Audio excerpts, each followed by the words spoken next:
Bien, bueno, el día de hoy, 2 de marzo, vamos a continuar con el curso de producción de hortalizas. El día de hoy veríamos el cultivo de calabacita, que bueno, en nuestro país es de algo de importancia, ocupa como el séptimo, octavo lugar en superficie cultivada. Pero bueno, como somos centros de origen de varias de estas especies, pues sí es un cultivo importante, ¿no? Desde el punto de vista agrícola, para alimenticio, para muchos fines, ¿no? Bueno, voy a empezar a proyectar. Profe, Sí, yo sí pude descargar las clases. Bueno, ya ve que había comentado que usted no podía. ¿pudiste descargarlas? Sí, bueno, las últimas 3 creo. Ajá. Ok, sí, por ahí hay unas que se han estado grabando automáticamente y aparece ahí en grabaciones. No, no me fijé si la última también ya está. No sé si la última esté. Ahorita checo.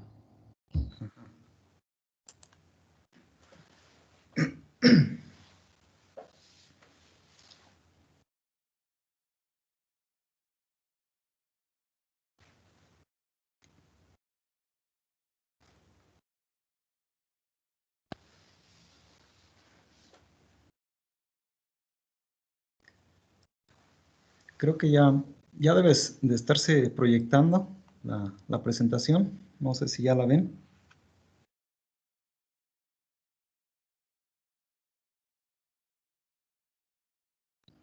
Sí, ya está, profe. Sí, gracias. Bueno, como les comentaba, la calabaza es originaria también de Mesoamérica, ¿no? Y aquí en nuestro país es donde se domesticó. Existen especies que se han cultivado, digamos, de lo que es el género Cucurbita, ¿sí? Pero en general, bueno, en varias partes del continente se tienen estas especies, ¿no? Nada más como referencia, son 5 las que se han manejado para su cultivo en México y parte de Mesoamérica. Entonces, una de ellas es la calabaza pipiana o pinta. Pues la característica de esta es un verde grisáceo con rayas, ¿no? Aquí se ve la imagen a la izquierda. Y pues las formas son muy variables porque pues hay gran diversidad, ¿no? Desde redondas, un poco alargadas, esta como tipo guaje. Entonces hay muchas. Pues la característica es lo de las semillas, por eso le ponen este nombre regional, digamos, pipiana, o bien pinta, por la apariencia externa, ¿no? Otra especie es la calabaza de pellejo o de casco, así se le conoce. ¿Sí? Aquí tenemos también gran diversidad. La anterior y esta pues se utilizan más que nada como para preparar dulces. La anterior incluso se puede utilizar para hacer guajes, ¿no? Para hacer recipientes para el agua. Y esta también es sobre todo para hacer conservas, para hacer dulces, para consumo en fresco no tanto, es ya cuando está madura, ¿no? La calabaza y bueno, también las pepitas que también tienen un consumo muy importante aquí en nuestro país. Esta es la cucurbita mochata, es la especie. No tanto en nuestro país, pero en Centro y Sudamérica está la cucurbita máxima. Esta también se le conoce como zapallo en Sudamérica. Y aquí en nuestro país, en algunos lugares sí se produce, sobre todo para el noroeste del país, cucurbita máxima. Otra especie es el chilacayote, ¿sí? Cucurbita fisifolia. Este pues tiene otras características y generalmente se utiliza como para hacer conservas, para hacer dulces. Se puede consumir también en estado fresco. Sí, en estado fresco, al igual que las anteriores, se puede consumir el fruto tierno, se puede consumir los brotes tiernos de las ramas o pues sí, de los tallitos tiernos, ¿no? que va echando la calabaza. Esta es Cucurbita fisifolia. Y la quinta especie, pues es la que más se cultiva a nivel mundial bueno, la importancia radica en el consumo en fresco principalmente, ¿no? También se puede dejar madurar para igual hacer dulce o para extraer pepitas, pero esta es la que de consumo en fresco, pues la que predomina no nada más en México, ¿no? Sino en todo el mundo donde se produce. Y es la Cucurbita pepo, es la especie. Y bueno, comúnmente se le conoce como calabacita. Bueno, la calabacita es una planta monoica. ¿Qué significa esto? Que presenta ambos sexos en la misma planta, pero en flores separadas. Es decir, que vamos a tener flores masculinas y femeninas en la misma planta, y pues las femeninas son las que van a desarrollar para formar el fruto, y las masculinas sí van a servir solamente para la polinización. Y bueno, aquí en México se les da otro uso, ¿no? Que también es para consumo en fresco.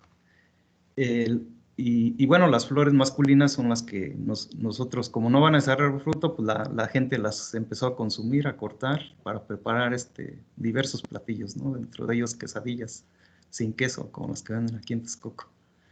Bueno, los tallos, todos los conocemos, pues van a estar cubiertos de vellos, son tallos generalmente alargados, huecos del centro, y su característica es todos los vellos que presenta, ¿no?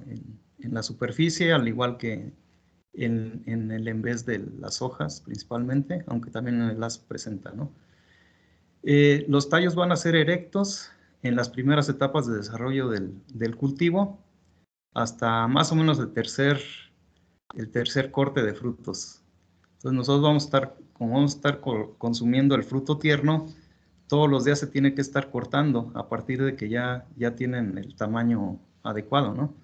Y a partir de ahí, pues los tallos empiezan a crecer a lo largo, se van extendiendo en el suelo. Entonces va haciendo como función de tallo rastrero, sigue echando hojas, sigue echando flores, y pues digamos, de un ciclo que puede durar fácil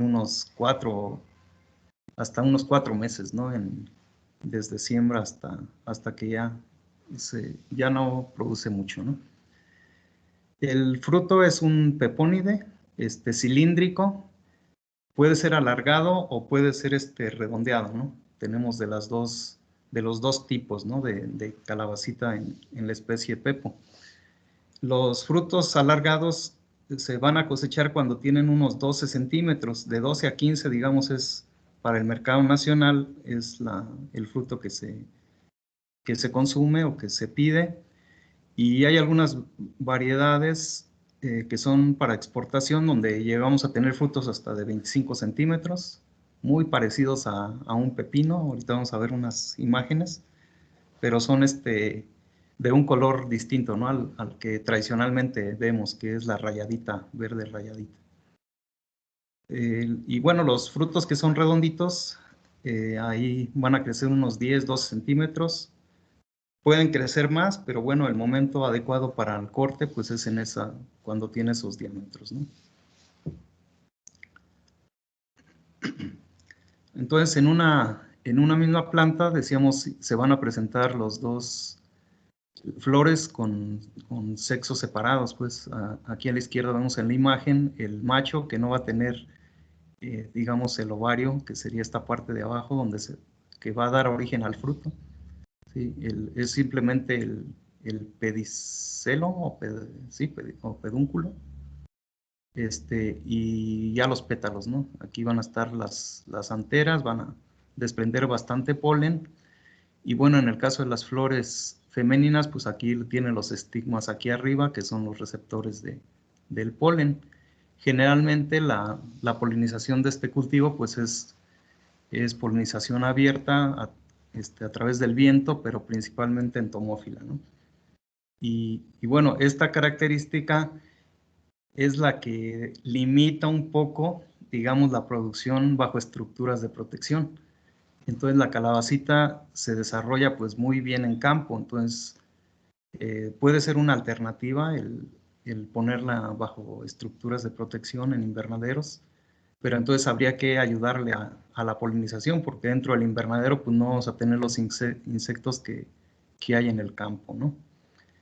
Aquí en esta imagen de la derecha pues vemos aquí igual las flores femeninas y por aquí una masculina, ¿no? Que no tiene el ovario, no va a dar fruto. Y bueno, estas son las que vamos a aprovechar para consumirlas en fresco. Bueno, les decía que la mayoría de las calabazas que ahora se cultivan en todo en todo el mundo prácticamente, ¿no? Fueron domesticadas principalmente en Mesoamérica, en México. Y, y todas ellas, las 5 que vimos, son del género Cucurbita. Y bueno, se dice que por ahí los historiadores que fue una de las primeras plantas que se cultivaron en Mesoamérica. Y al igual que el maíz, pues data de unos 10,000 años atrás, ¿no? Entonces, pues es un cultivo milenario, y de gran relevancia, pues, en nuestra cultura. Bueno, la calabacita también se le conoce como calabacín, calabaza de verano, y bueno, les decía que en Sudamérica algunos les llaman zapallo, en este caso zapallito, para la que es de verdura, la cucurbita pepo. Bueno, aquí se domesticó, pero actualmente pues se produce en muchos lugares del mundo. Entonces aquí tenemos los principales países que la producen y otra vez destaca China, ¿no? Para variar. Ellos, pues de casi 8 millones de toneladas están produciendo al año. Sí, tienen 425,000 hectáreas y su rendimiento es de alrededor de 18,4 toneladas por hectárea, el rendimiento promedio que obtienen los chinos. Después la India, también con gran volumen de producción, 5 millones de toneladas, en una superficie incluso mayor que la de China. Sin embargo, bueno, su rendimiento anda apenas a la mitad, ¿no? Entonces, tienen esa limitante los hindúes que a veces no tienen muy buenos rendimientos. Rusia también, una producción considerable, 1,2 millones, al igual que Ucrania, en esos países digamos, del este de Europa, pues también producen bastante, ¿sí? Y los rendimientos son un poco mejores que los chinos, ¿no? En estos dos países.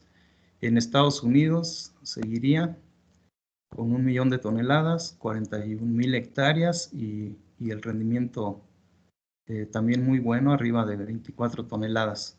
Y después está México, estamos en el 6º lugar en cuanto a volumen de producción, superficie cultivada con 36,000 hectáreas aproximadamente, con rendimientos de unas 18 toneladas por hectárea. Después Italia, después Cuba. Los italianos, bueno, se destacan porque tienen muy buen rendimiento, a pesar de que la superficie que cultivan no es tanta, pero digamos tienen, bueno, a nivel mundial son de los que mejor producen, ¿no? En cuanto a rendimiento. Bueno, ahorita vamos a hablar de las condiciones donde se adapta el cultivo.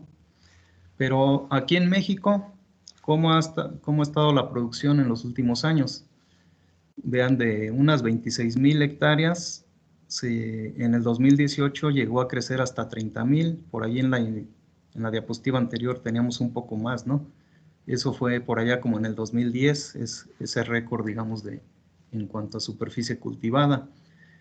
Y los últimos años ha decrecido un poco, el 2020 pues por la pandemia, ¿no? Eso es innegable, afectó bastante de todas maneras, pero digamos andamos entre 25 o 30 mil hectáreas, ¿no? Son los que se cultivan en nuestro país. Y los estados productores, pues va a ser Sonora, con, digamos, un tercio de la producción, o un tercio, digamos, a una cuarta parte de la producción nacional se produce o se cultiva en Sinaloa. Mucha de esta es para exportación. Ya les decía que hay unos tipos de calabacita que aquí en el centro del país no se cultivan, sino que son en Sinaloa, pero mucha de esta va para exportación.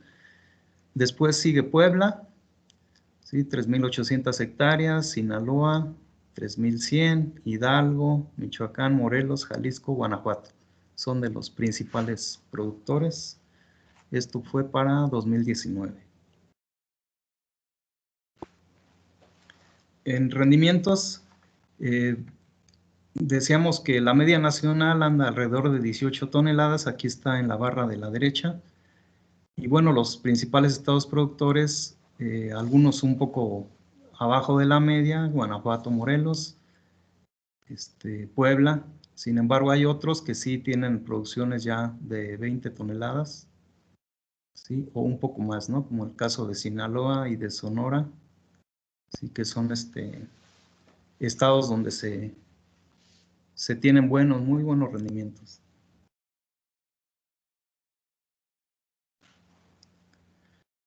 Bueno, en cuanto a requerimientos climáticos, es una planta que para fotoperiodo es insensible.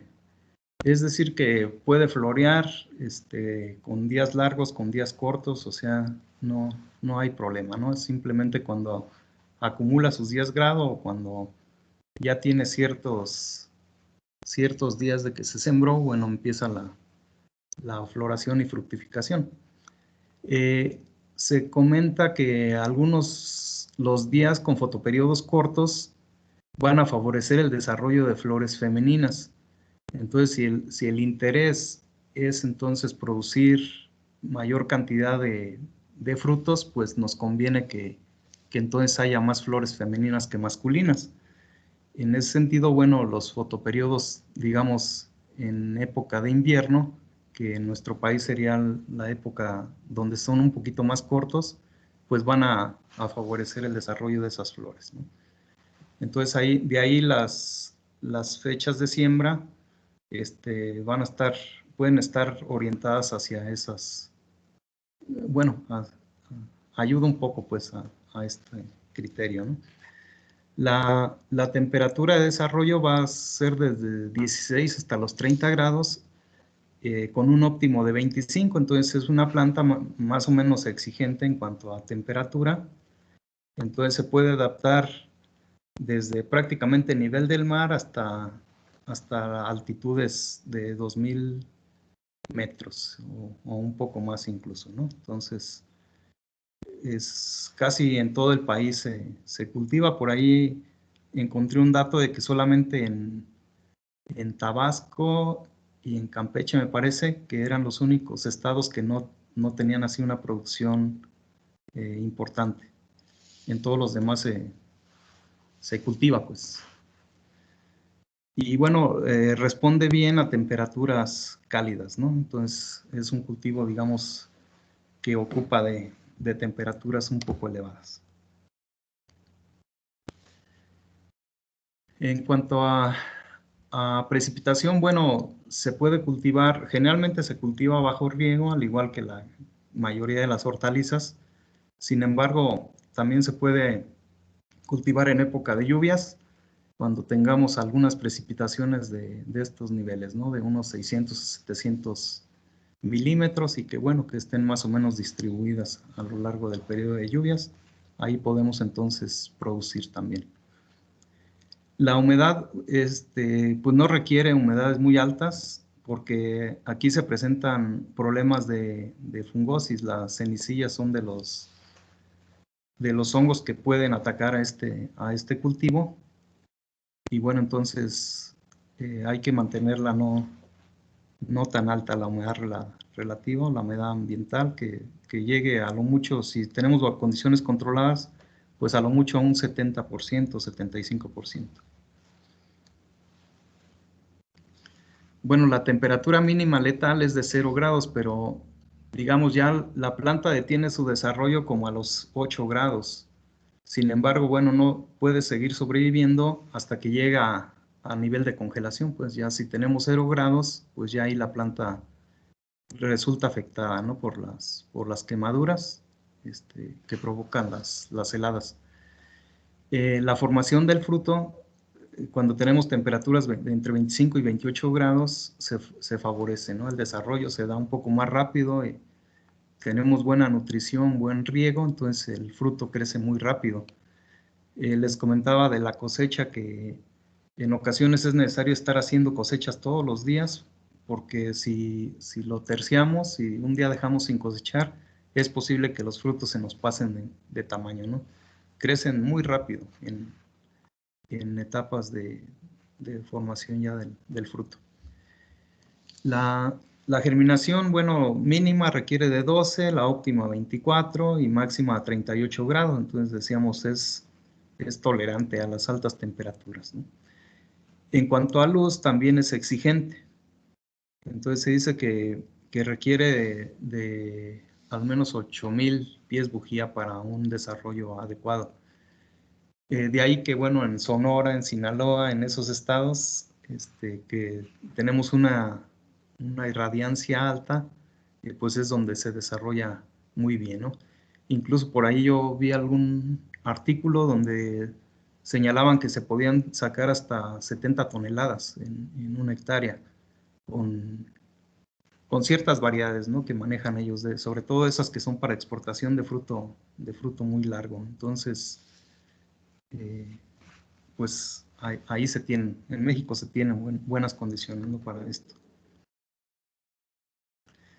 En cuanto a suelos, aquí sí requiere de suelos de textura media, suelos profundos, ¿sí? La raíz sí más o menos se extiende, y para que esté entonces funcionando y esté desarrollando muy bien los frutos, pues sí nos convienen suelos profundos, y se comenta que deben de ser ricos en materia orgánica. Entonces, por ejemplo, para potasio no demanda grandes cantidades, pero materia orgánica provee pues parte de esto. Entonces, suelos con altos contenidos en materia orgánica pues permiten que el desarrollo del fruto sea mejor.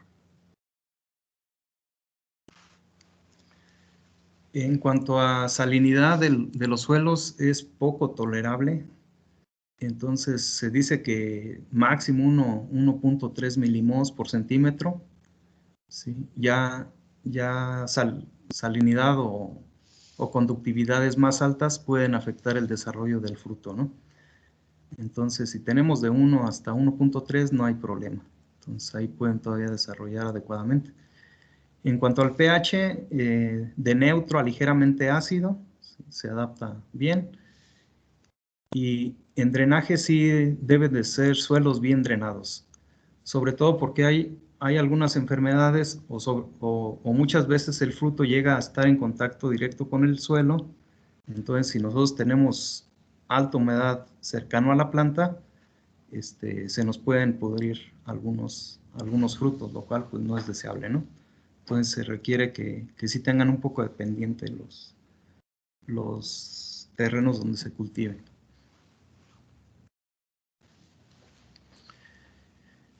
Bueno, de Cucurbita pepo, entonces vamos a tener también, al igual que las otras especies, frutos de diferentes formas. Digámoslo, se les ha manejado en dos tipos, que sería la zucchini large, sí, que sería esta, la alargada, y pues hay muchas variedades, ¿no? de esta gris o verde grisácea, ¿no? Le podemos llamar así, rayadita. Y está la zucchini round, que sería la redonda. En Italia han desarrollado varias de las variedades que se manejan a nivel mundial, y en Estados Unidos han desarrollado estas variedades que son alargadas y que parecen pepinos. Entonces son más grandes, les decía, pueden llegar hasta 25 centímetros de longitud y se manejan para exportación. Aquí las variedades Estrella, Huracán son de las que se manejan más en Sinaloa y en Sonora, ¿no? Este tipo. Aquí en el centro del país, pues se prefieren estas otras, que digamos de 10, 12 centímetros hasta 15 centímetros de longitud. Si las dejamos ya crecer más, empiezan a engordar y empiezan a formar semilla, lo cual, bueno, no es para este tipo de frutos. Lo conveniente es que apenas cuando se cosechan, apenas empiece la formación de la semilla, ¿no? Sí se llegan a presentar ya semillas en proceso de formación. Las dejamos más tiempo y se engrosan mucho. Algunas empiezan a ponerse como guajes, digamos, en las que son largas. Y las redonditas, bueno, crece, digamos, ya más de 15 centímetros de diámetro, pues ya nadie las quiere comprar, porque para la gente pues ya están pasadas, ¿no? Aunque en realidad todavía se puedan consumir sin mucho problema. No conviene que tengan ya mayor desarrollo de la semilla, debido a que producen gases, ¿no? Estas también. Entonces, por eso es la idea de cosechar las tiernitas, ¿no? Y hay lugares donde las prefieren, incluso, por ejemplo, la redondita, pues que sea bien chiquita, de hasta menos de 10 centímetros de diámetro, para asegurar que tengan mejor, bueno, que no tengan todavía semilla. Pero bueno, esas son las preferencias, ¿no? En cada región. Bueno, aquí, dado que es una semilla grande, nosotros podemos hacer siembra directa. Esta puede ser manual, puede ser mecánica. ¿Sí? Se puede sembrar sobre tierra venida, es decir, sobre tierra húmeda, o bien en seco, ¿no? Y después darle el riego. Más o menos se consumen entre 6 o 7 kilogramos de semilla por hectárea, ¿no? Para la siembra. Los surcos se pueden manejar a 90 centímetros en hilera simple, ¿sí? Y colocando las plantas a 35 centímetros entre ellas. Pueden también hacerse a doble hilera, ahí hay que aumentar lo ancho del surco, ¿sí? Y bueno, a 50 centímetros entre plantas un poco más alejadas, para que tengan espacio suficiente para desarrollar, ¿no? Y unos 40 centímetros entre hileras. Las densidades que se manejan en nuestro país andan de las 25 a las 28,000 plantas por hectárea. Y bueno, si nosotros, por ejemplo, tenemos semilla y podemos, ya la mayoría de las variedades son producidas por empresas, ¿no? Donde ya traen un tratamiento, pero si llegas a producir tu propia semilla, pues se tiene que dar un tratamiento, ¿sí? Sobre todo contra algunas plagas del suelo. Entonces aquí hay una recomendación, ¿no? Aplicar algún producto fungicida. ¿Se puede hacer siembra en charolas? Sí se puede. Sin embargo, aquí yo, por ejemplo, en la materia de colchados, cuando hacemos la materia en primavera, hemos puesto a veces calabacita. Y el problema que se tiene es que sí se desarrolla más o menos bien la planta. Esta, por ejemplo, tiene apenas como unos 15 días de sembrada. ¿Sí? Entonces se va muy rápido. Entonces a las 3 semanas ya está lista para trasplantarse. Entonces yo recomendaría usar, por ejemplo, contenedores de 128 cavidades en lugar de 200, para que tenga un poquito más de espacio y la raíz pueda desarrollar un poquito más. Aquí el problema es que emiten pocas raíces adventicias. Es una planta que tarda en desarrollar su sistema radicular. Cuando lo hace, bueno, ya se desarrolla muy amplio, pero en las primeras etapas es muy lento. Entonces, casi siempre que hemos hecho almácigo en charolas, cuando tratamos de sacar la plantita, aunque ya tenga un mes de plantada o de sembrada. Queremos sacar el cepellón y se viene con muy poquito, ¿no? Se queda mucho sustrato, se queda en la charola y la raíz sale semidesnuda. Entonces, ese es el inconveniente de la siembra en contenedor. Entonces, por eso, pues la mayoría, además del costo, pues que representa también el sembrar, imagínense, 28,000 plantas, sembrarlas a mano, sería muy tardado, ¿no? Es más conveniente, creo, la siembra directa.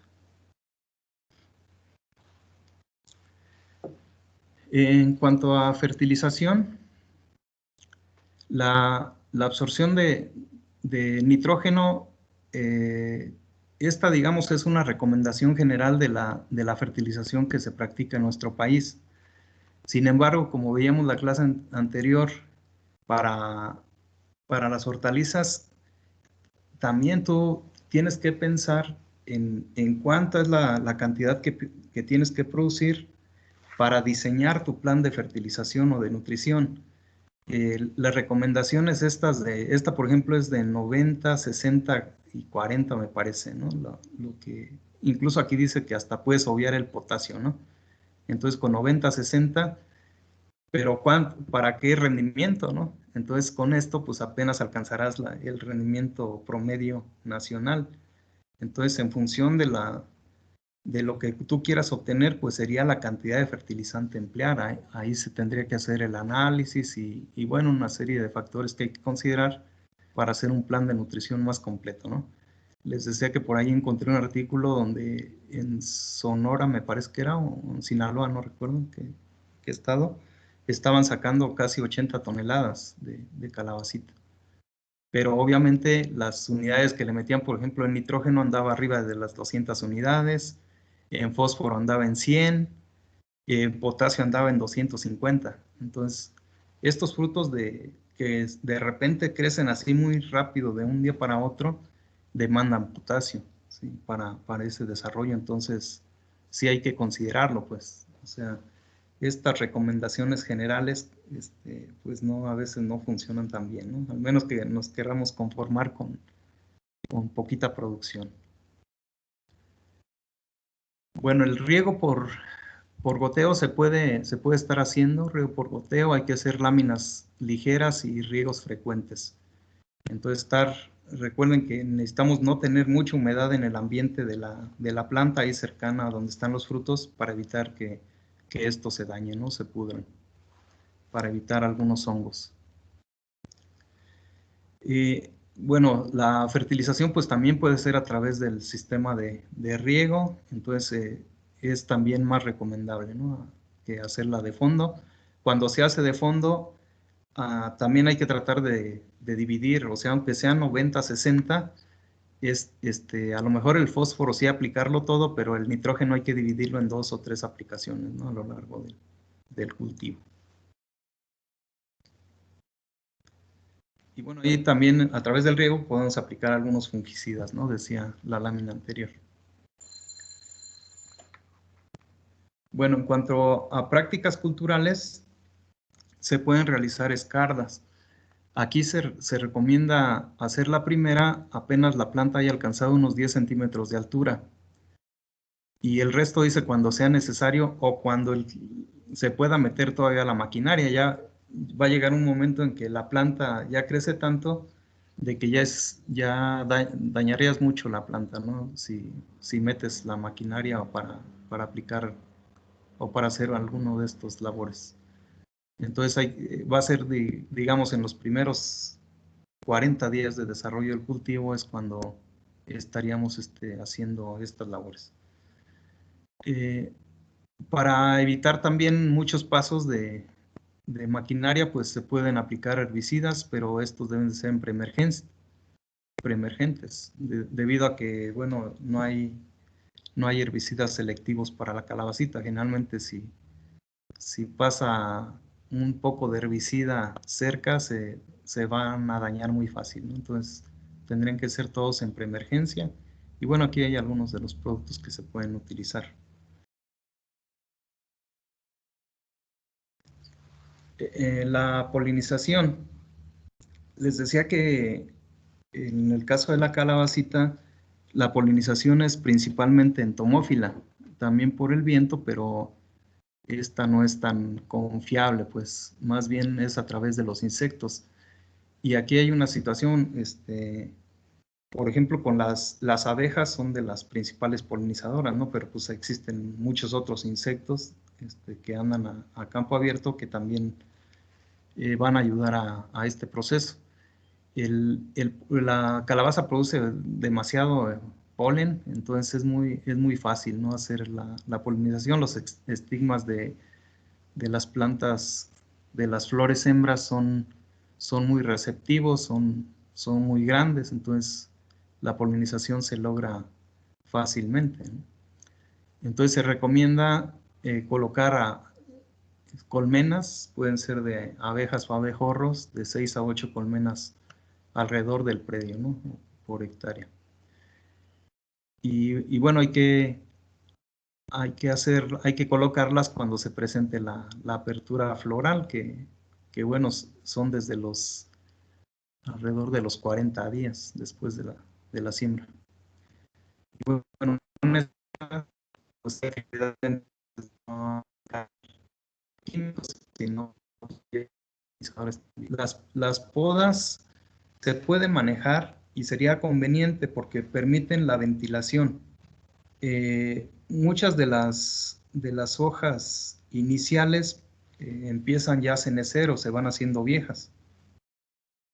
Cuando esto sucede, pues lo conveniente es dar poda, ¿sí? Esto implica obviamente un costo, pero en el caso de Sinaloa, de Sonora, ellos sí lo realizan debido a que, bueno, sí dejan, ¿no? Y sale un poco costoso, pero ahí tienen a la gente cortando todas las hojas viejas y esto pues facilita la cosecha. A medida que no hacemos poda, se va a dificultar, las hojas viejas pues dejan de ser fotosintéticamente activas, pueden ser fuente de algunas enfermedades, se concentra más la humedad entre más follaje haya, entonces todo eso, esto de la poda puede ser factible, ¿no?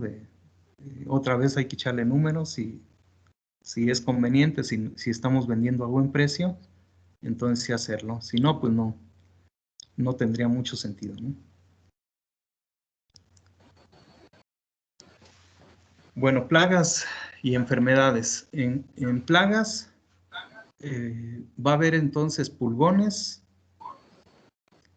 otra vez ahora del género Apis, ¿sí? Va a haber mosquita blanca, ahora Bemisia tabaci, araña roja, Tetranicus, gusanos de alambre y gallina ciega, digamos que son plagas del suelo, y por eso la recomendación del furadán, ¿no? Cuando hacemos siembra directa. Pues ya las medidas de control, pues ya las hemos visto con otros cultivos. Entonces es prácticamente lo mismo. Hay que usar control integrado, no nada más químico, hay que pensar en otras opciones antes, ¿no?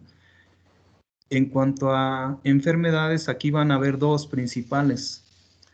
Les decía la semicilla, que cuando tenemos alta humedad relativa, tenemos condición de calor en el ambiente, pues se desarrolla muy fácilmente, ¿no? Es la erícife. Entonces, también medidas de prevención, hay que tener semillas que sean, o variedades que sean resistentes, ¿sí? Para tener cierto grado de resistencia a este hongo. Hay una pudrición apical del fruto provocada por Fusarium. Esta también tiene más o menos buena relevancia, entonces también hay que hacer en ocasiones aplicaciones preventivas, ¿no? Sobre todo si hay mucha humedad cerca de donde está desarrollándose el fruto. De ahí el manejo del riego es muy importante entonces, ¿no? Y la otra son los virus, ¿no?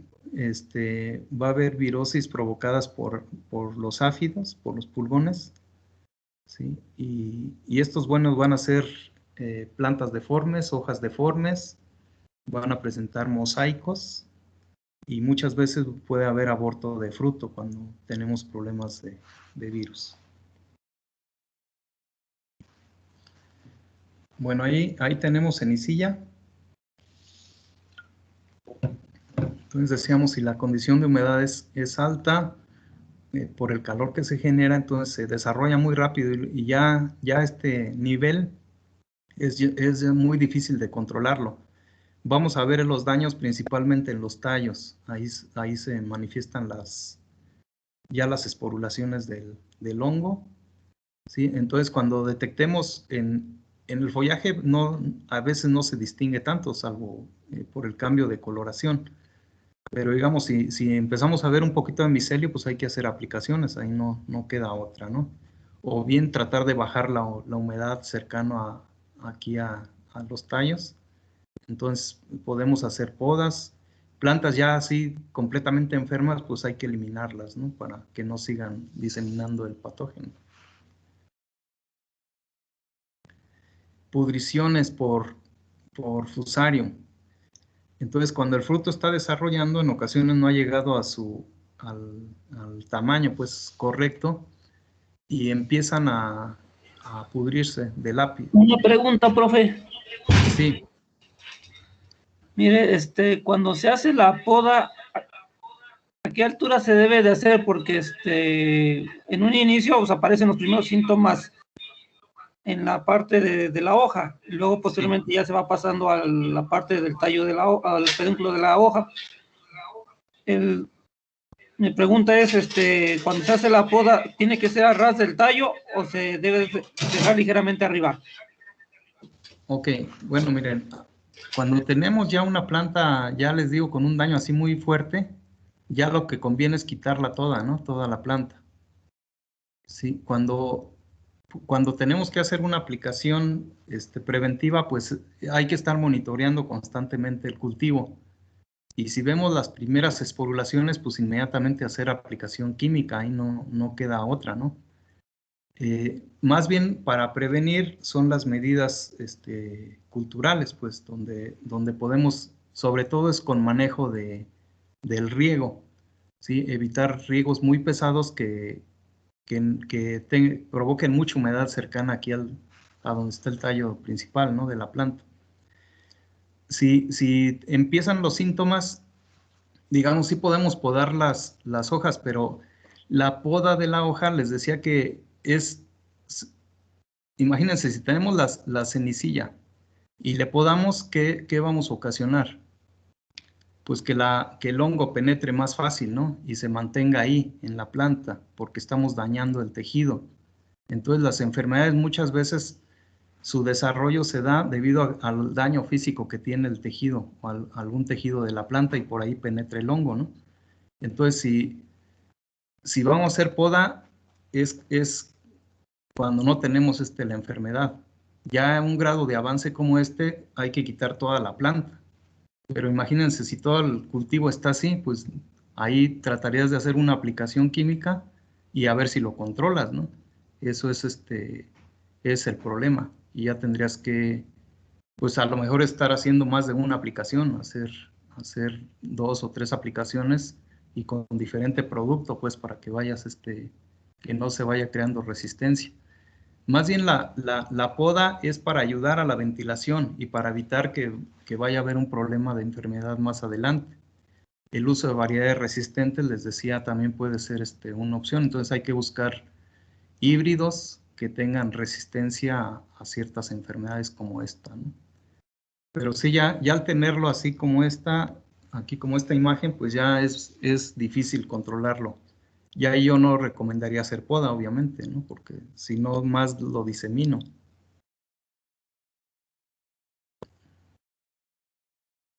¿Alguna otra pregunta? Mi pregunta era más enfocada cuando se tiene que realizar las podas ahí sí de mantenimiento, o sea, quitar las hojas viejas. Ok. Es que hay quienes dejan un pequeño pedúnculo y hay quienes lo cortan hasta el ras. Entonces, ¿cuál es lo más recomendable? Otra vez va a estar en función de las condiciones ambientales. Yo creo que sí sería conveniente dejar un pequeño pedúnculo porque si no podemos favorecer, si lo cortamos muy al ras, a lo mejor se daña un poco el tallo, ¿no? O es más posible que tengamos una enfermedad ahí cercana a nuestro tallo principal. Entonces le dejamos unos 5 o 10 centímetros y ahí podemos hacer la poda, ¿sí? Para que la parte que se va secando del mismo tallito pues sirva como un amortiguador, ¿no? Y no entre en contacto directo con el tallo. Si no, en lugar de favorecer, pues le afectamos a la planta, ¿no?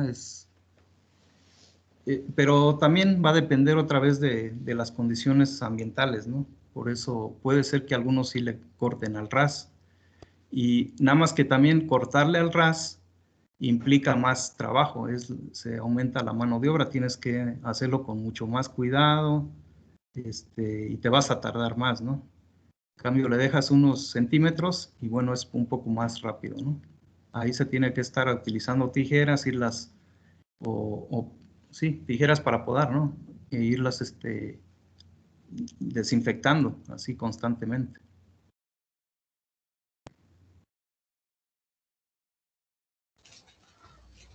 Gracias, profesor. Okay. Bueno, entonces les decía de la pudrición apical. En calabacita, generalmente, o es un hongo, aquí vemos ya el micelio, ¿no? Entonces, cuando aparece el micelio, puede ser ya el fusarium, puede ser que esté desarrollando un hongo. Ya después puede haber hasta una pudrición bacteriana, entonces se echa a perder, pues, y pues estos frutos ya no sirven. En ocasiones, si no aparece micelio, puede ser debido a una fisiopatía, donde hay aborto, ya el fruto detiene su crecimiento, ¿sí? Y ya no engruesa ni crece. Entonces, esa es una fisiopatía, ahorita la vamos a ver aquí adelante. Entonces, aquí esta foto de arriba, si no hay micelio, entonces más bien es una fisiopatía, ¿sí? Y vean acá en el hongo, el fruto sí iba desarrollando casi normal, ¿sí? Y de repente ya lo ataca el hongo, y pues ya detuvo su crecimiento, pero ya se empieza a podrir. Aquí ustedes, por ejemplo, mientras no haya micelio, no haya un hongo, incluso esta parte tú la puedes aprovechar, pues, digamos, en el huertito de la casa, ¿no? O sea, porque yo he sembrado así calabacita en casa y me ha pasado esto. Entonces le quito esta parte de la puntita y lo demás todavía sirve, se puede aprovechar. ¿Sí? Aquí ya cuando tienes micelio, pues ya no, la pudrición ya no te lo permite. Entonces va a haber algunas fisiopatías en la calabacita. Y aquí sí, pues va a ser cuestión de ir diferenciando entre si es fisiopatía o si puede ser el hongo, en el caso del fusarium, ¿no? En la pudrición apical. Incluso en invernadero, cuando hemos sembrado calabacita, también puede presentarse esto del daño en el ápice del fruto, pero también puede ser provocado por deficiencia de calcio. Entonces hay varias cosas, ¿no?, que pueden dar origen a eso. Bueno, ¿cuáles son las fisiopatías que tiene este cultivo? Primero está del plateado. Las hojas se ven de otro color, se tornan plateadas, en lugar de ser verde así grisáceo como con rayitas, se ve solamente la hoja gris, de color un poco tirándole a plateado, ¿no? Que todo el limbo de la hoja no son manchones, sino en ocasiones es toda la hoja completa. Y bueno, cuando ocurre esto, pues los frutos van a afectarse también. Entonces van a cuajar menos frutos, el tamaño no va a ser el adecuado. Y se comenta que esta fisiopatía está relacionada al ataque de mosca blanca, de bemicia. ¿Sí? Y bueno, que es una consecuencia, ¿no?, de por ahí entre lo que la mosquita blanca, cuando las ninfas se alimentan, producen una cierta sustancia, esa sustancia, digamos, se mezcla con la savia de la planta y va ocasionando este desorden. ¿Sí? Entonces, ¿cómo lo evitarías? Pues entonces habría que tener prevención, ¿no?, para el combate de mosquita blanca. pero es muy común, porque ya ven que la mosquita blanca es muy persistente. Las plantas que tienen mucha pilosidad son muy atrayentes, ¿no?, de este insecto, ahí se refugian, digamos, y se pueden conservar ahí, es muy difícil quitarlas pues al 100%, ¿no? Entonces por eso en ocasiones se llega a manifestar algunas plantas, ¿no?, con este plateado. Mientras no sea generalizado en tu cultivo, pues solamente te afecta un poco el rendimiento, pero se ven raras, pues. Ahorita vamos a ver una foto, se ven raras las plantas que tienen eso. Frutos chupados. Estos pues, son frutos que no desarrollan uniforme, se quedan así como veíamos la foto anterior, delgaditos, que no engrosa, la fruta no, o el fruto no engrosa, y van a estar principalmente en el ápice, ¿no?, del fruto. Ahí vamos a notar que ya no desarrollaron, ¿no? Entonces, la foto que habíamos visto anteriormente puede ser la de arriba, puede ser fruto chupado. ¿Y esto por qué ocurren? Pues por cambios bruscos en temperatura, en humedad ambiental, falta de agua, ¿sí?, estrés hídricos o hasta por tratamientos fitosanitarios. Entonces pueden ser diversas causas las que ocasionan ese menor desarrollo de los frutos, ¿no? Incluso también mala polinización puede ser debido a esto. Sí, aquí vemos la hoja plateada. Sí, vemos cómo está completamente de otro color, como si fuera otro cultivo, ¿no? Aquí vemos una planta, una hoja normal, ¿sí? Y en la misma planta se presentan a veces las hojas, ¿sí?, plateadas. Los frutos que no tienen el desarrollo normal serían estos de la derecha, ¿sí? En el ápice pues puede o no presentarse el daño, pero aquí por ejemplo en este de abajo, pues tanto la coloración del fruto se pierde, quiere decir que no está circulando ya savia hacia todo el fruto, ¿sí? Y ya se quedan así más delgaditos, medios chupados, ¿no? En general todos.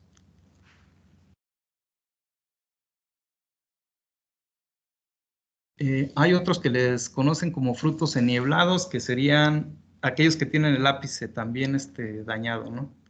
Son frutos que detienen su desarrollo en un estado de madurez precoz y finalmente abortan, o sea, ya no desarrollan todo, ¿sí? Las posibles causas puede ser que ya la planta esté muy madura, ya muy vieja, entonces empieza a haber mayor cantidad de estos frutos, es el momento de que ya tenemos que quitar nuestro cultivo, ¿no?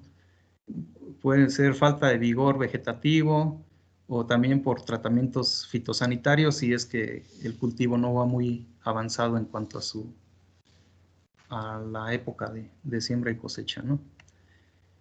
Pueden haber también frutos torcidos que se van a doblar del centro, ¿sí?, debido a estos principalmente a un mal cuajado, es como el caso de los pepinos, ¿no?, cuando se curvean. Entonces puede ser debido a que no hubo una buena polinización también. Y bueno, hay otro que lo conocen como cogollos partidos. Esto pues va a ser cuando la planta de repente absorbe mucha agua y nos puede ocasionar incluso un agrietamiento, ¿no?, sobre todo en el ápice del fruto, ¿sí? Entonces ahí o no lo cosechamos a tiempo o bien pusimos un exceso a lo mejor de agua en un determinado momento y jaló mucha agua a la planta, ¿no? Puede ser debido a eso. Estos pues no son tan comunes. Generalmente en la calabacita vamos a encontrar más bien aquellos frutos que están como abortados, ¿no?, como los frutos chupados o estos que les llaman ennieblados. Esta es una palabra que utilizan allá para el noroeste. No sé si hay alguna pregunta.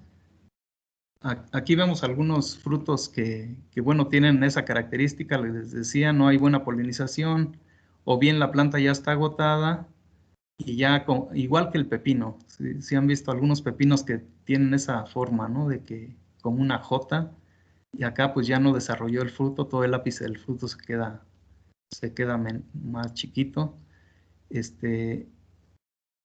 A veces, este creo que está al revés, ¿no? No sé cuál es el ápice, si el de arriba o el de abajo, pero ya no, ya digamos, ya no tienen la forma comercial, ¿no? La forma correcta. Aquí tendríamos los frutos comercialmente buenos y aquí los que no.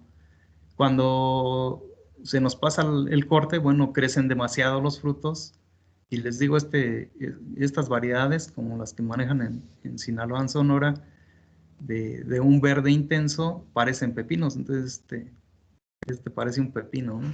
Está aquí recto, pero ya muy grueso, ya está pasado. ¿Alguna pregunta?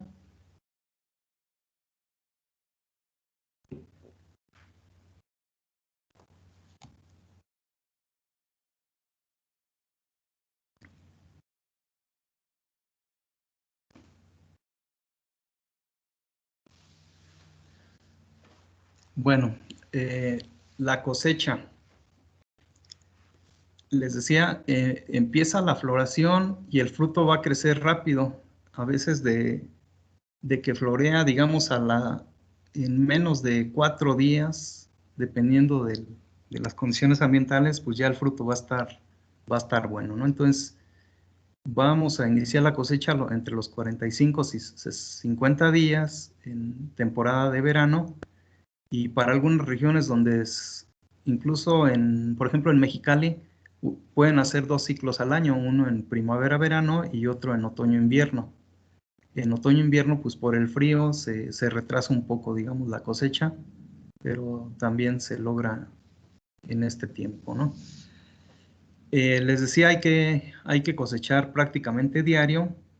Aquí, pues otra vez, ¿cuál sería el momento adecuado? Pues cuando el fruto ya tiene la longitud, el diámetro que se busca, ¿no? En el mercado. Entonces estamos hablando de unos 12, 15 centímetros para la variedad común, ¿sí? De 15 hasta 25 para la de exportación, ¿sí? Y bueno, los diámetros pues, son más o menos que serán unos 9 centímetros unos 8 o 9 centímetros de diámetro, ¿no?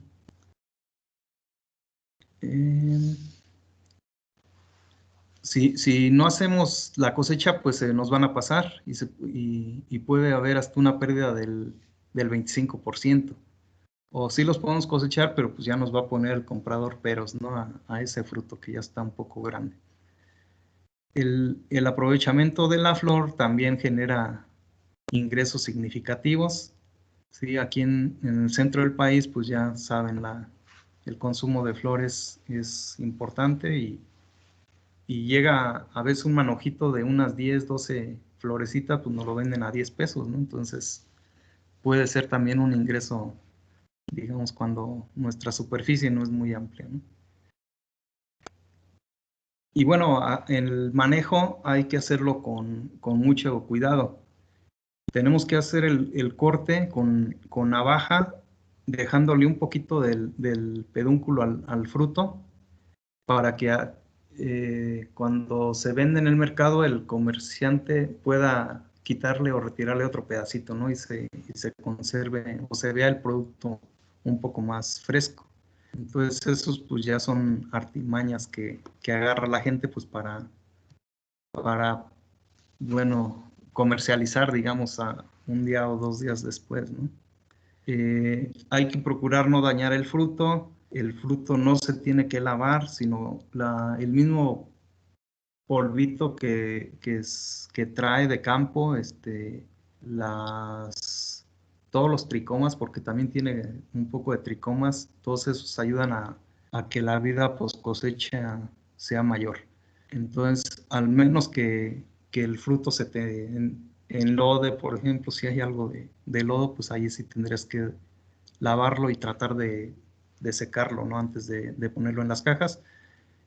Aquí, bueno, por ahí veíamos una imagen. Ya en la actualidad los empaques pues, son de plástico, ya no dañan tanto al fruto, pero anteriormente cuando eran cajas de madera, se empacaban, se le tenía que poner un periódico, ¿no? Para evitar que la caja dañe al fruto, digamos, si es un poco delicada, se cosecha bastante, pesan bastante, entonces si al apilar las cajas, pues se pueden dañar. Y eso pues ya no, le baja calidad, le resta vida post cosecha, ¿no? Entonces hay que tener esas precauciones. Si dañamos el fruto, a veces saca una goma, que sería como lechita, digamos, y eso pues también ya le resta calidad, ya después ahí empiezan a desarrollarse bacterias, ¿no? Y pues ya ese fruto ya no va a ser comercializable. Entonces hay que hacerlo con cuidado. Entonces sí se tarda uno para cosechar, pero digamos es relativamente rápido, sobre todo porque son frutos grandes, ¿no? Que podemos ir cortando de manera rápida. Bueno, la flor, les decía, nos venden así manojitos de 10 hasta de 8 flores a unos 10 pesitos, ¿no? Bueno, en cuanto a rendimientos, ¿cómo anda este cultivo? Veíamos ahí la media nacional, ¿sí? De unas de 18, más o menos 18 toneladas, ¿no? Entonces, lo mínimo que esperarías al cultivarla, pues sería unas 5 toneladas por hectárea. Los hindúes tenían, creo, como 8 o 9, ¿no? Entonces, digamos, eso es lo mínimo. Con eso a lo mejor recuperas los costos de inversión. Y bueno, los máximos hasta unas 25. Les decía, hay reportes de más de 50 hasta 80 toneladas por hectárea. Sí, entonces va a depender mucho, ¿no? del manejo, de las condiciones ambientales y de la variedad que estés metiendo.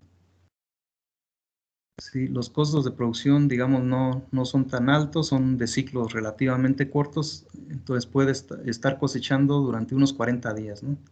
Ya después la planta empieza a agotarse, empieza a sacar ya más frutos que ya no desarrollan bien, entonces ahí hay que quitar la plantación, ¿no?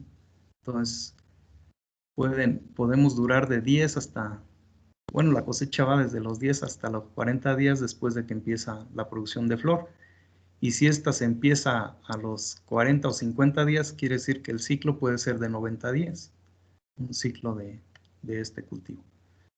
Entonces, en Sinaloa duran más, allá sí dan muchos cortes, deben de andar en 110, 120 días sus ciclos allá.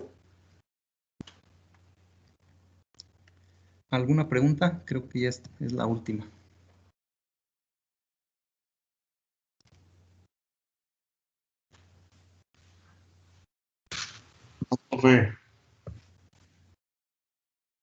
¿Han visto el cultivo en condiciones de invernadero? Yo no.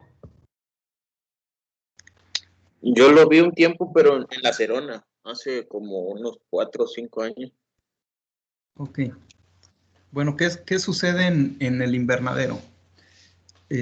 Nosotros hemos metido aquí en las camas de cultivo, por ejemplo, cuando se manejan huertos, ahí para la materia de huertos, y sí se da, pero el crecimiento a veces de la planta es excesivo y no hay tanto desarrollo de frutos.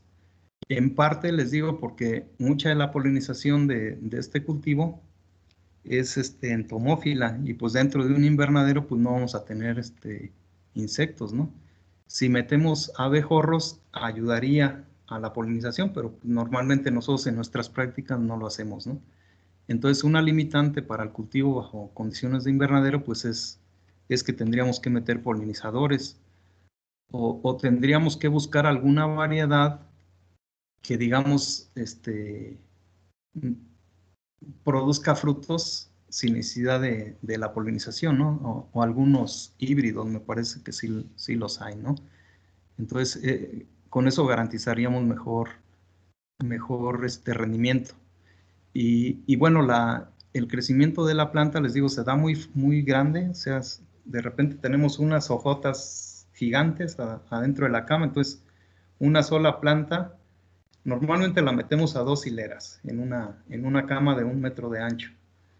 Y a veces una sola planta nos cubre todo el metro, ¿no? A lo ancho. Entonces, ahí habría que trabajar un poco más en la cuestión de la nutrición, a lo mejor no meter tanto nitrógeno y estar manejando también los otros nutrimentos, ¿no? De una manera a lo mejor no tan convencional, pues. Yo le he visto esa dificultad. Y la otra es que también la humedad ambiental, pues sí provoca cenicilla, entonces ahí tenemos más temperatura, tenemos mucha humedad en el sustrato en ocasiones y pues eso favorece el desarrollo de la cenicilla. Entonces ahí hay que tener precaución en eso. Y bueno, generalmente como aquí el costo de producción debe de andar en unas 40,000, más o menos unos 40,000, 50,000 pesos por hectárea a campo abierto, ¿no? Entonces esto también pues y te da un buen rendimiento.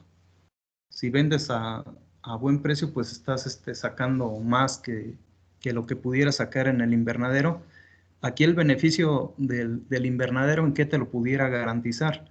Pues a lo mejor un poco acortar el ciclo de cultivo, sacar en fechas distintas a lo que le hace el productor a campo abierto, para tratar de que vendas a mejor precio, ¿no? Cuando se escasee el cultivo, generalmente en época de invierno, pues es cuando no hay mucha producción de calabacita, ¿no? Todo el tiempo que ya empieza el calor, desde ahorita hasta pasando el verano, va a haber producción de calabacita. Entonces, generalmente el precio aquí en nuestro país no es muy alto. Entonces, por eso bajo invernadero, pues a lo mejor no paga, ¿no? Lo que te implica tener una estructura de este tipo. Y los rendimientos en campo, pues pueden ser muy buenos también. Entonces, como que no hay necesidad, ¿no? Y más bien te afecta a veces la polinización. Entonces, es por lo mismo que bajo invernadero, pues a lo mejor no sería tan conveniente. ¿Sí? Y mucho menos ya usar otros sistemas, pues ya que sean distintos al uso de tezontle, ¿no? Como sustrato hidropónico. Yo creo ya no te garantiza el costo. ¿Alguna otra pregunta? ¿A campo abierto se usa acolchado para la calabacita? Sí se puede utilizar, pero entonces ahí tú necesitarías estar, por ejemplo, con un mercado de exportación, a lo mejor. Porque aquí para el nacional, debido a que, bueno, generalmente el tallito de la planta o el tallito, el pedúnculo del fruto no crece hacia abajo, ¿no? Generalmente es hacia arriba, es erecto. Entonces no tiene mucho contacto con el suelo el fruto, salvo excepciones, pues, pero generalmente lo cortas y va a estar limpio, ¿no? Va a estar libre de polvo y todo eso. Entonces, a lo mejor, y también por ser un ciclo corto, vas a estar cosechando constantemente, a lo mejor el acolchado no sería tan recomendable, pues lo vas a dañar mucho, ¿no? Al estar pasando todos los días, al menos que metamos uno más grueso, pero si nos va a durar nada más 3 meses el cultivo, o 4 meses, a lo mejor no es tan conveniente, ¿no? Ya, más o menos 1 hectárea de acolchado nos anda ahorita costando por lo menos, ya considerando la cintilla, como 25,000 pesos por hectárea. Sí, entonces eso nos aumentaría mucho el costo de producción y habría que balancear, ¿no? Si estamos sacando más producción, si estamos sacando más precocidad, sería cuestión de echarle números. O sea, el acolchado siempre va a funcionar. Sí, va a tener muchas condiciones adecuadas, ¿no? Para el cultivo, sobre todo conservación de nuestros recursos, ¿no? Del agua principalmente. Entonces, no te puedo decir, no puedes usarlo. Más bien sí puedes usarlo, pues, pero habría que valorar si lo que vas a sacar es suficiente para pagar ese costo, ¿no?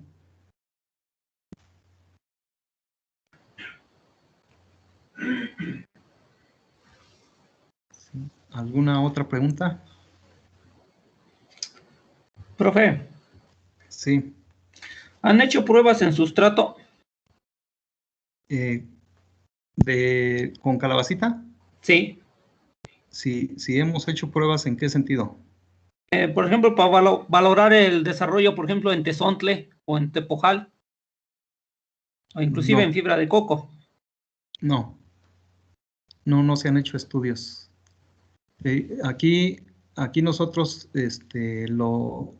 lo que hemos metido en huerto, digamos, es para diversificar nuestros cultivos con el huerto comercial, ¿no? En el huerto comercial ahí lo que importa es tener de diferentes especies, cultivos de hojas, cultivos de raíz, cultivo de fruto, ¿sí? Entonces tratas de meter la mayor cantidad posible de tal forma que tu cosecha sea como un huerto de casa, ¿no? De muchas especies. Y por eso se ha metido, por ejemplo, calabacita, se ha metido frijol ejotero, pero digamos comercialmente que sea unicultivo, pues ni el frijol ejotero ni la calabacita pueden ser redituables, ¿no? Bajo condiciones de invernadero. Por eso es que no se ha hecho investigación al respecto. Y generalmente el precio de la calabacita, digamos, te andan pagando a 2 pesos, a 3, cuando bien te va a 5 pesos el kilo. Sí, entonces, no es muy, yo pienso que redituable, no, a lo mejor no es tanto, ¿no? Y por eso no hemos hecho investigación tanto en esto.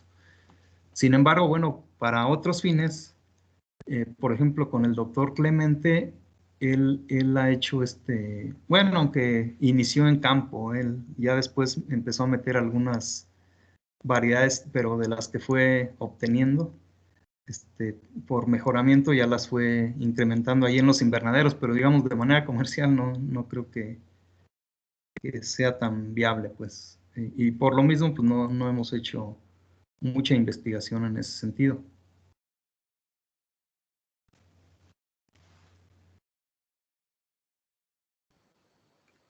Sí, ¿alguna otra pregunta?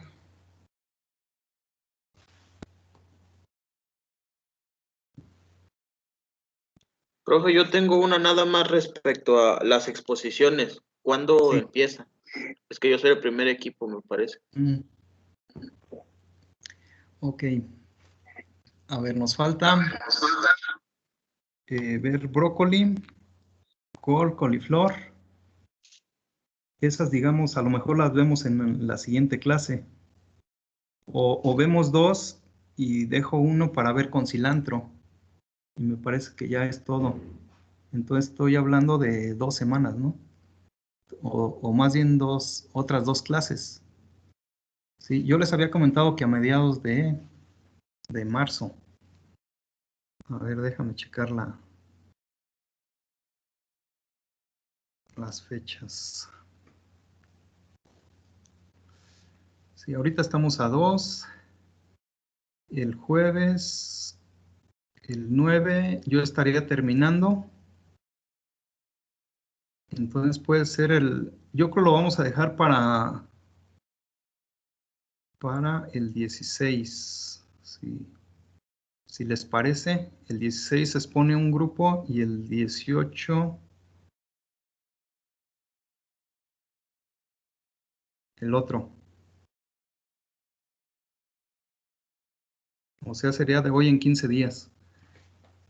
Sí, porque también por ahí tengo un tema de plagas, enfermedades, digamos, a nivel de agricultura protegida y algo de desórdenes o fisiopatías, ¿no? Desórdenes fisiológicos en solanáceas, que son temas que yo les preguntaba si ya los habían visto en alguna otra materia, pero me dicen que no. Entonces los podemos aquí ver en estos días que me quedarían, pues, o sea, yo terminaría el día 11, ¿sí? Ya de los temas que tengo previstos. El 16 presenta un equipo, el 18 otro equipo, y antes de Semana Santa, que sería del 23 al 26, ahí haríamos el otro examen. Profe, Y ya entonces, ya en Semana todo, Santa ya hemos terminado el curso. profe, Sí, entonces todo el grupo va a exponer el mismo día, en la sí, hora de la clase. sí. Sí, la idea es, un grupo sería, ¿no les he dicho quién presenta primero?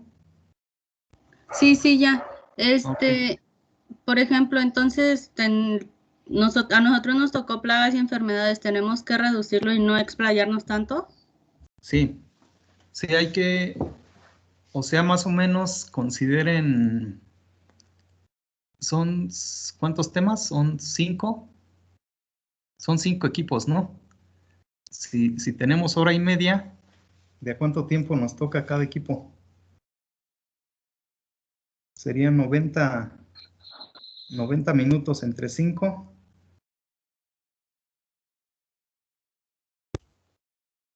De 17 minutos. Ajá, sí, más o menos, como 15 minutos 15, cada porque equipo. vamos a empezar En tarde. ese tiempo tendrían que exponer. Así es que no van a exponer todos, o sea, sería imposible. Entonces, máximo, yo creo 2 personas por equipo, o 3, pues, ya digamos 3, como máximo. Si no, en lo que cambian de uno a otro, pues sería un relajo, ¿no? Entonces, se tienen que poner de acuerdo ahí con el equipo. La intención, pues sí, es de que todos participen, pero no todos van a exponer. Entonces, ahí ustedes organícense para que todos tengan participación, ¿no? ¿Tenías una pregunta, Sergio? No, no, ya no. Ah, ok. Sí, ¿alguna otra? Ah, deja de levantado mi mano. Ah, no estaba aquí. Profe, Ajá, sí, Jorge. una duda. Entonces, el examen que vamos a hacer en unos días, ¿hasta dónde abarca? ¿Incluye calabacita? No, hasta la clase pasada les dije hasta ajo. A ver, Muchas gracias. ¿cuáles vimos? Empezamos con lechugas, ¿no?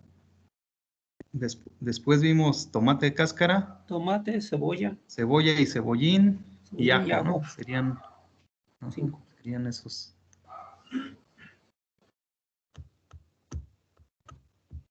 Gracias, profe. Ok. Bueno, entonces voy a detener la grabación.